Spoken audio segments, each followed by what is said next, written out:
Yarg, subscribe if ye be a shipper.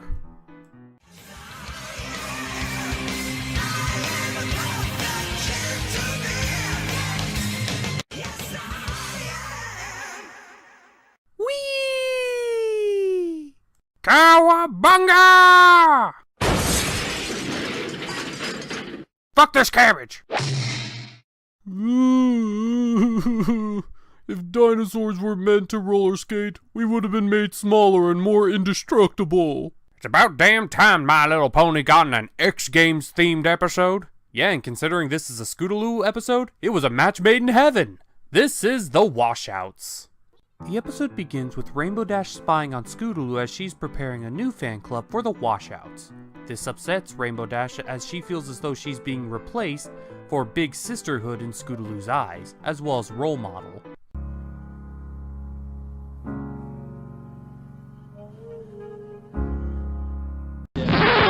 Drama Queen!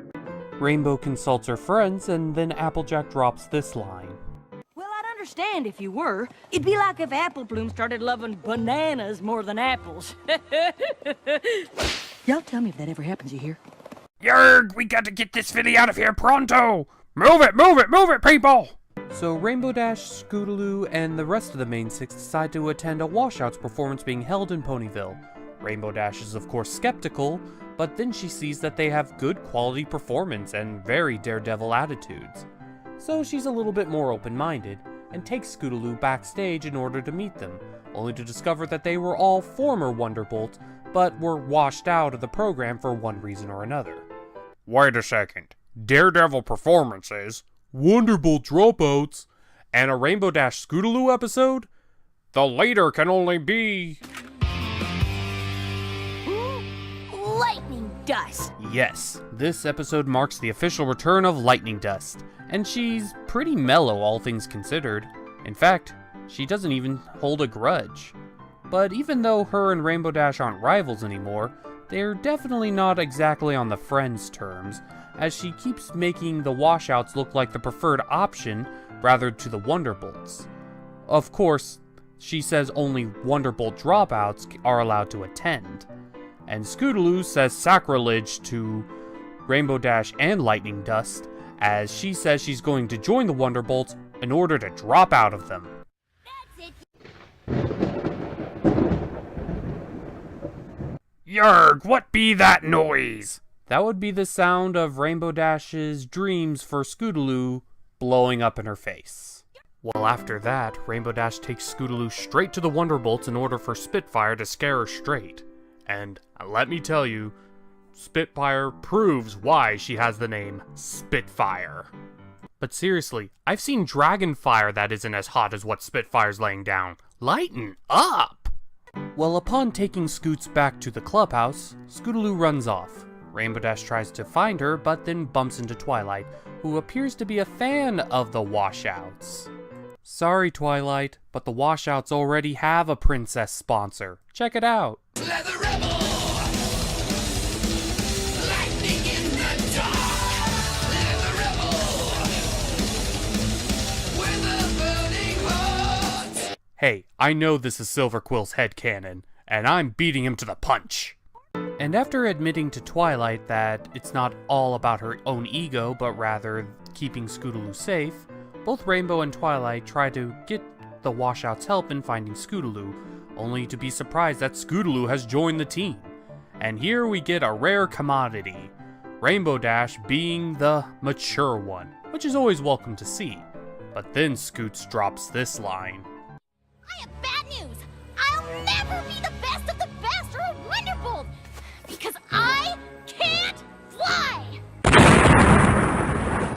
Did you feel the G's on that one? I know, Scoots, calm down. Comments like that shake fandoms to the core. So Rainbow Dash finally realizes that she can't force Scootaloo to do anything that she doesn't want to do, and lets her make her own choices.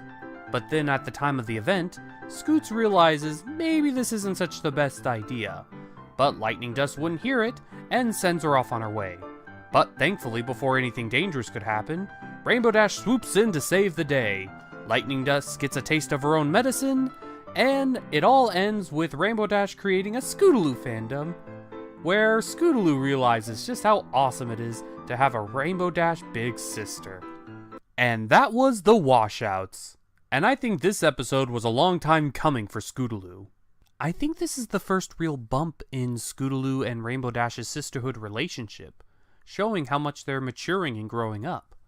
How Scootaloo is looking to admire other forces that'll allow her to be who she is, whether she's disabled or not, and Rainbow Dash realizing just how much she loves and desires Scootaloo's sisterhood and attention, while still trying to keep her safe and act like a real sister.